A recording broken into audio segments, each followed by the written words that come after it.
D'abord, je dois vous dire qu'on avait une troisième personne qui allait parler du Nigeria, du Boko Haram, au Nigeria, mais qui m'a appelé du fond de son lit, trois quarts morte de la grippe. Bon, elle m'a demandé de trouver quelqu'un que, évidemment, je n'ai pas pu trouver tout de suite, donc je vais reprendre ce qu'elle me dit. Bon, c'est un sujet que je connais un tout petit peu quand même. Donc, simplement une toute petite introduction avant de passer la parole à Tina. On parle d'éducation. Il faut réfléchir d'abord à quoi sert l'éducation des femmes, en quoi ça change une société, parce que ça nous semble acquis, mais c'est pas du tout acquis. En France, dans les années 1840, donc il y a moins de 200 ans que c'est devenu obligatoire.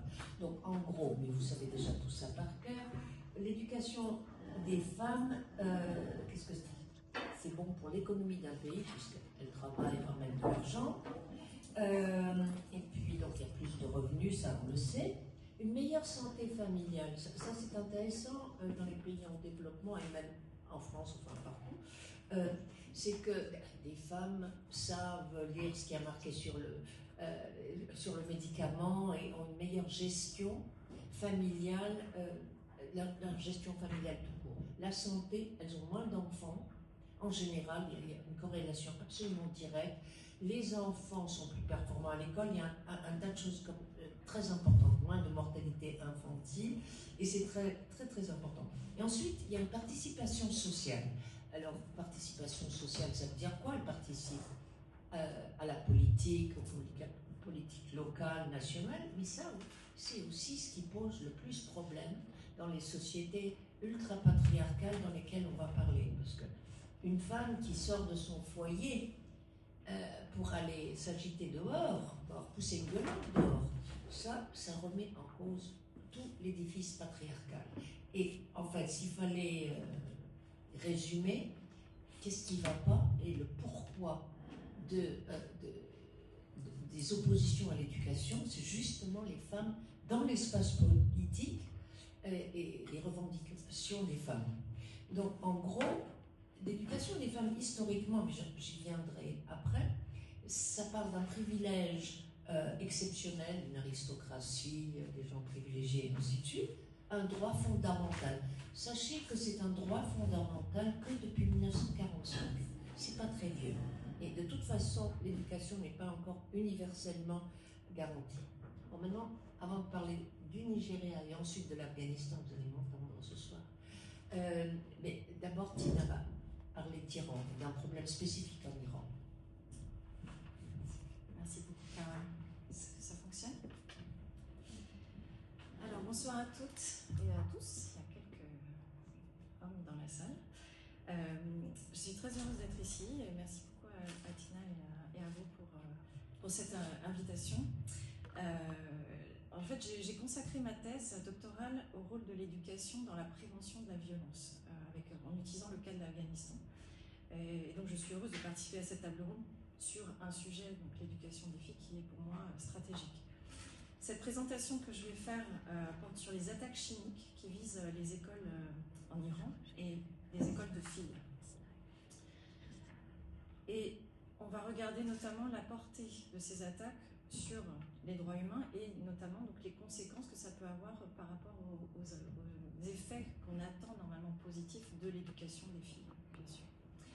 Je suis moi-même d'origine iranienne et je me permettrai d'avoir quelques pensées pour les innombrables victimes des manifestations qui ont lieu en ce moment en Iran et qui ont eu lieu, et je pense que vous avez probablement entendu parler, les victimes, leurs familles. Et donc voilà, j'ai vraiment, je suis un peu émue par rapport à tout ce qui se passe là-bas. Ce soir, je suis que la voix française de cette étude que vous voyez ici. Je ne l'ai pas menée, mais je suis heureuse d'apporter cet éclairage. La représentante de cette étude, c'est plutôt Tina Malakout qui est là et qui pourra répondre aux questions éventuelles qui pourrait y avoir. Alors, nous dédions cette présentation à une génération qui n'a pas connu la guerre, en Irak ou la guerre au sens classique, mais qui en subit une autre forme. La violence, la peur, l'attaque directe contre les enfants. Et donc Donc ici, vous avez des photos des victimes. Voilà ce qu'on va aborder aujourd'hui, et donc je ne vais pas lire tout ce qui est sur les slides, et je ne sais pas dans quelle mesure ils seront partagés éventuellement avec les participants. Peut-être que c'est une possibilité, je ne sais pas. Voilà, pour pas que je rende ça trop théorique. Mais donc voilà l'agenda. On va commencer par une introduction qui présente un peu le contexte général et décrire un peu de quelle attaque il s'agit. Et puis ensuite, on va analyser les conséquences de ces attaques sur la santé physique et morale des écolières, et puis plus au-delà de ça, donc l'impact sur leur éducation. On va aussi aborder les violations des droits humains qui sont associées à ces actes. Et ensuite, et ce qui est très important, c'est les réactions internationales, les limites qu'on observe et les actions pratiques à engager. Parce que au-delà de quelque chose qui est purement descriptif, c'est toujours important aussi de voir en quoi les choses peuvent avancer, comment est-ce qu'elles peuvent avancer. Alors, ces attaques ont commencé, celles dont on va parler, qui ont été documentées ici, ont commencé à peu près en septembre 2021, et donc elles visaient principalement des écoles de filles. Elles ont provoqué des intoxications, des hospitalisations, et surtout une peur dans la société, les communautés qui ont été touchées. En février 2023, on a recensé plus de dizaines d'établissements qui étaient touchés dans plusieurs villes du pays. On considère que ces attaques ne sont pas seulement des faits divers, isolés, mais il faut vraiment considérer ça comme une atteinte directe à la sécurité des enfants, et des filles en particulier, à leur droit d'étudier, que mentionnait Carole, et à la stabilité psychologique de ces enfants, mais aussi de leur famille. La multiplication des cas qui a eu lieu ces dernières années a posé une question centrale. Qui est l'auteur de ces attaques et dans quel objectif? Malheureusement, malgré les plaintes qui ont été déposées par les familles des victimes de cette attaque, les autorités n'ont pas donné suite à ces plaintes. Il n'y a pas eu d'enquête à proprement parler menée par les autorités. Et donc on peut imaginer le rôle indirect que les autorités ont dans ces attaques. Et tout ce qu'on peut dire, c'est que les personnes qui sont auteurs de ces attaques sont des personnes qui sont habillées en civil, mais qu'on soupçonne être donc financées et payées par les autorités. Alors, je ne vais pas revenir dans les détails de ça, mais ça c'est une image, un slide pour vous présenter le fait que les attaques d'ordre chimique en Iran ne sont pas nouvelles. Et donc ce qui se passe au niveau des écoles est quelque chose maintenant au niveau des écoles, mais ça s'est produit depuis des années, vous voyez, les années 80, à plusieurs reprises. Alors ça s'est produit dans le cadre de la guerre, mais aussi d'attentats qui ciblaient des civils. Et ce rappel un peu chronologique a un objectif, c'est de montrer que donc, cet usage d'agents toxiques n'est pas une hypothèse abstraite, et de souligner le fait que l'évolution inquiétante par rapport à la cible que devient l'école, et les jeunes filles en particulier, est à vraiment prendre sérieusement. Là, on a quelques références de documentation qui ont été réalisées par des organisations de différentes sortes, donc des défenses des droits humains, de sources médiatiques. Et l'objectif ici n'est pas donc de donner plein de ressources, mais surtout de montrer qu'il est très important dans ce type de situation de documenter ce qui se passe et de vérifier et de recouper les informations dans un but important qui est aussi après, bien sûr, de faire justice en fait et de prévenir à l'avenir ce genre de cas. Ces sources montrent aussi une autre chose importante, c'est que la communauté internationale connaît le sujet. On ne peut pas dire que c'est quelque chose qui est complètement inconnu et qui est ignoré, mais malheureusement, les résultats concrets restent insuffisants. Alors, par rapport aux conséquences de ces attaques sur la santé physique et mentale des écolières, on voit qu'à court terme, on a des symptômes typiques d'exposition à des substances chimiques dont vous ne serez pas surpris, donc difficultés respiratoires, nausées, vertiges, etc. Mais l'impact le plus lourd se trouve dans le temps, en fait.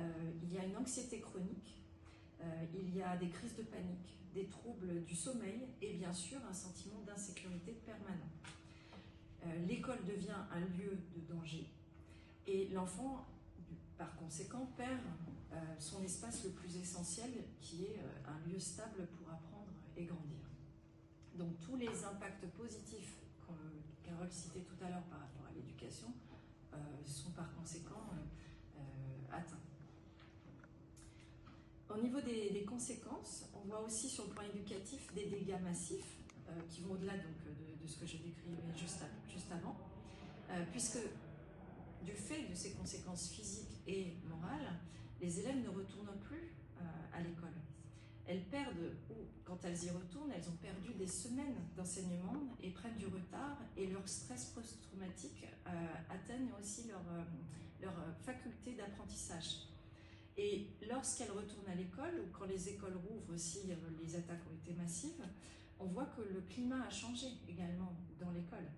On voit de la méfiance, de la vigilance permanente, une baisse de concentration des apprenants. Donc, on se rend compte qu'en fait, ces attaques ne visent pas uniquement le corps, mais elles visent aussi l'aspect psychique des victimes, et donc leur avenir bloque l'éducation, leur autonomie et la confiance que ces jeunes filles peuvent avoir dans la société qui les entoure et dans leur avenir. En ce qui concerne les violations des droits humains, ils sont de différentes natures. Vous avez le droit à la vie qui est exposé, puisque donc, la santé est concernée, le droit à la santé donc, plus précisément, le fait aussi que ça crée des besoins réels qui ne sont pas forcément satisfaits par la société et les établissements de santé qui les entourent. Le droit à l'éducation, vous n'êtes pas surpris par rapport à ce que je viens de vous dire, et aussi un droit à la sécurité, qui est bafoué puisque les écoles devraient être des lieux protégés, et là ce n'est plus le cas. Le droit à la justice, puisque sans enquête transparente menée par les autorités et donc sans poursuite, l'impunité s'installe. Et quand l'impunité s'installe, elle encourage la répétition.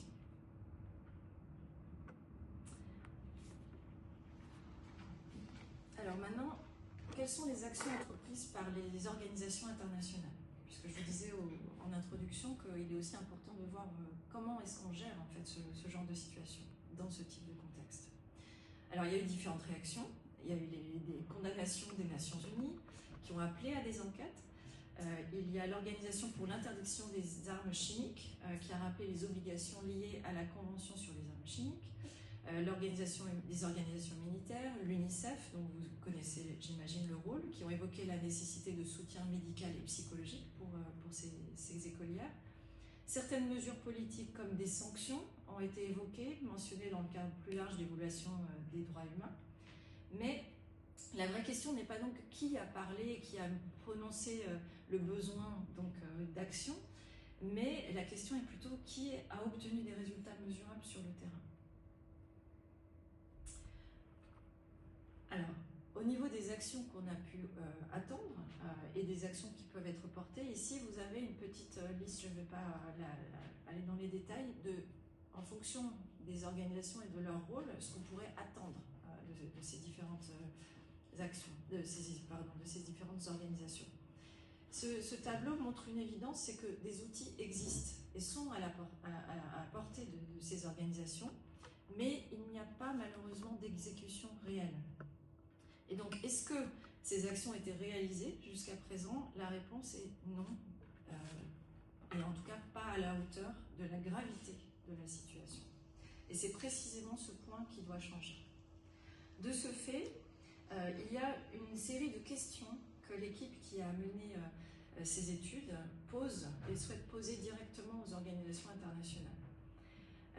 Il y a des questions sur les mesures concrètes qui ont été prises, et on voit que malheureusement il y en a très peu, voire pas. Des actions immédiates pour protéger les écoles et les élèves qui sont concernés. Comment préserver l'indépendance des enquêtes si elles ont lieu. Quels mécanismes qui peuvent garantir aux familles qu'elles obtiennent justice et réparation.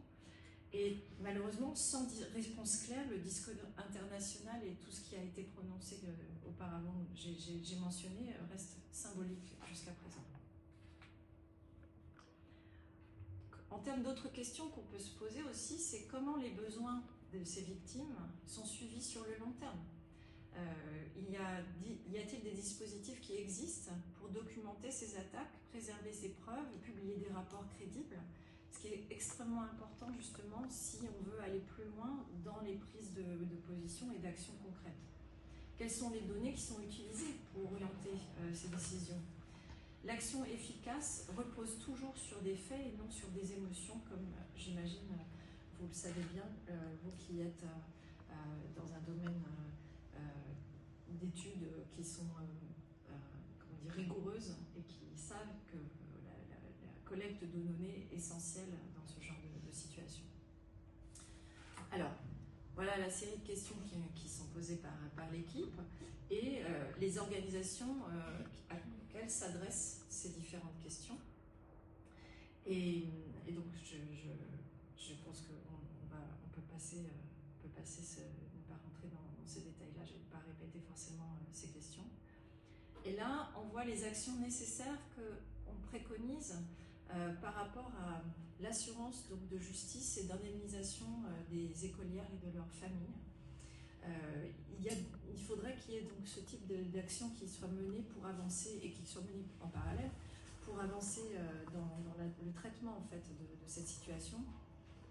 Donc, mener des enquêtes indépendantes et approfondies avec une méthodologie transparente, assurer, bien sûr, en court terme, des soins médicaux, mais aussi sur le long terme, médicaux et psychologiques qui sont adaptés, création d'un fonds d'indemnisation pour aider les familles à faire face aux coûts directs et indirects, renforcer la ratification et l'application effective des conventions internationales, puisque une des grosses problématiques, c'est la mise en œuvre, en fait, de ces conventions que de nombreux pays signent, notamment l'Iran, mais dont on ne voit pas, en fait, l'implémentation. La sensibilisation mondiale, qui reste essentielle, puisque les attaques chimiques contre des enfants ne sont pas une affaire uniquement interne à un pays, c'est un signal d'alarme pour toute la communauté internationale, puisqu'on a une vraie responsabilité commune. Alors, les détails avec de ces mécanismes opérationnels existent déjà. Vous avez le Conseil des droits de l'homme des Nations Unies qui peut produire des rapports, activer des procédures spéciales ou renforcer la pression diplomatique. Vous avez la Cour pénale internationale, que lorsqu'elle est compétente sur certains sujets, peut poursuivre les auteurs de crimes graves et reconnaître le droit des victimes, mais encore faut-il avoir mené des enquêtes et avoir collecté des données fiables. Des initiatives internationales dédiées à la vérité et à la justice peuvent aussi documenter, préserver les preuves et soutenir la responsabilisation. Et le point clé, c'est utilisons tous ces mécanismes et il ne faut pas absolument les citer et de dire qu'ils existent. Et donc, l'implémentation. Ensuite, on peut aussi compléter ces mécanismes par d'autres modèles, comme des commissions vérité et réconciliation, qui ont déjà utilisé dans d'autres pays, comme l'Afrique du Sud par exemple, qui offrent donc une méthode de reconnaissance et de réparation. L'organisation Human Rights Watch, qui par exemple peut accélérer la documentation indépendante et renforcer l'attention médiatique et juridique. En pratique, aucun mécanisme en soi n'est suffisant, mais ensemble, ces mécanismes peuvent créer une pression réelle, structurée et durable. Alors, je ne vais pas vous lire tout ça, je vous rassure, mais ici, vous avez, c'est pour montrer un peu le caractère très pragmatique en fait de cette étude. C'est un plan, une proposition en tout cas de plan de pression institutionnelle qui s'appuie sur les responsabilités de chacune des structures qui sont sous l'égide des Nations Unies. Donc vous voyez à gauche, vous avez en colonne les actions proposées, puis relation avec l'ordre juridique, et c'est principalement l'UNICEF ici qui est concerné, et enfin à droite, donc les prérequis pour que ce type d'action puisse être mené. L'idée de ce plan est simple, c'est transformer une indignation morale en obligation opérationnelle. Dans le cas de l'UNICEF, le cadre juridique et le mandat imposent une protection effective des enfants, notamment dans l'éducation et la sécurité. Ce plan, comme vous le voyez, implique plusieurs prérequis. Une notification officielle de la situation, une capacité d'action du directoire, une coordination avec les partenaires locaux et la société civile et accès à des informations fiables. Alors, vous imaginez bien que dans le contexte de l'Iran, tout ça est extrêmement compliqué à faire, hein, on en a conscience. Puis viennent des actions concrètes, mobilisation de ressources, soutien communautaire, enquête sur les causes profondes, campagne d'éducation à la sécurité chimique, amélioration des protections juridiques et soutien à la recherche sur les effets à long terme.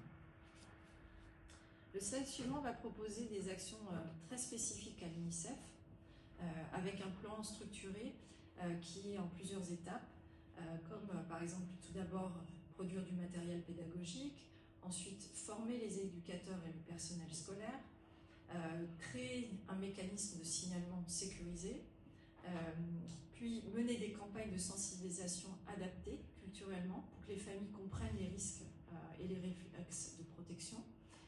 Enfin, renforcer les partenariats communautaires, puisque sans les communautés, il est impossible de voir des résultats efficaces et durables. Et mesurer l'efficacité, bien sûr, avec des indicateurs clairs, puisque sans évaluation, on ne fait pas de protection, on ne fait que de la communication. Ces actions, ici, réparties en fonction des différents départements opérationnels de l'UNICEF, je ne rentrerai pas dans les détails, mais ça reprend les actions que je vous disais, et on dit exactement dans ce plan quels sont les différents bureaux et départements de l'UNICEF qui peuvent mener ces différentes actions.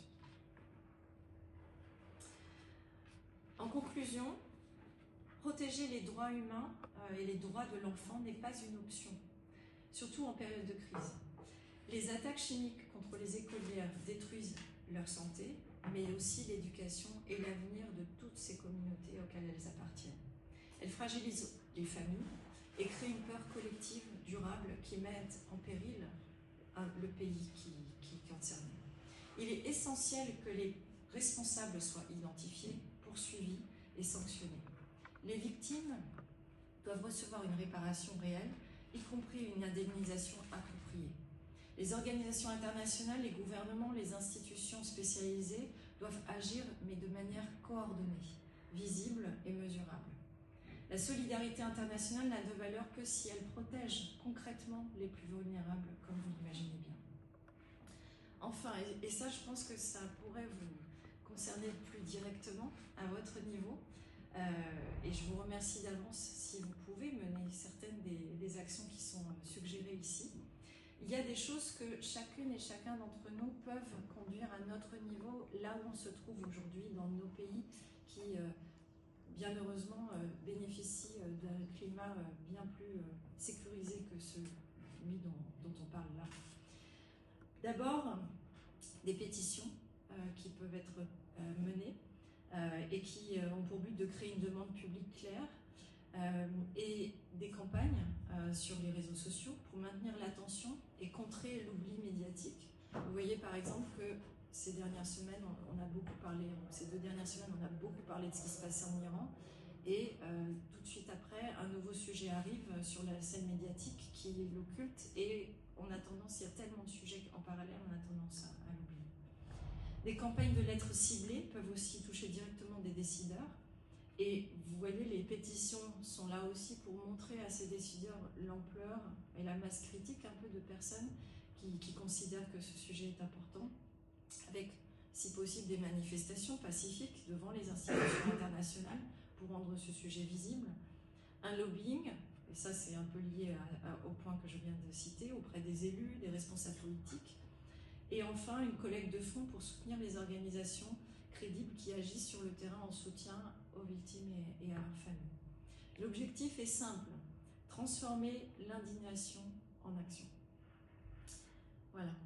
Donc, je vous remercie beaucoup pour votre attention et je pense que voilà, je rejoins l'équipe qui a mené cette étude qui explique que si nous voulons protéger l'avenir, nous devons protéger l'éducation, les écoles et bien sûr les enfants. Merci beaucoup pour votre attention et pour les actions éventuelles que vous pourriez mener à votre niveau. Toute action est importante. Merci.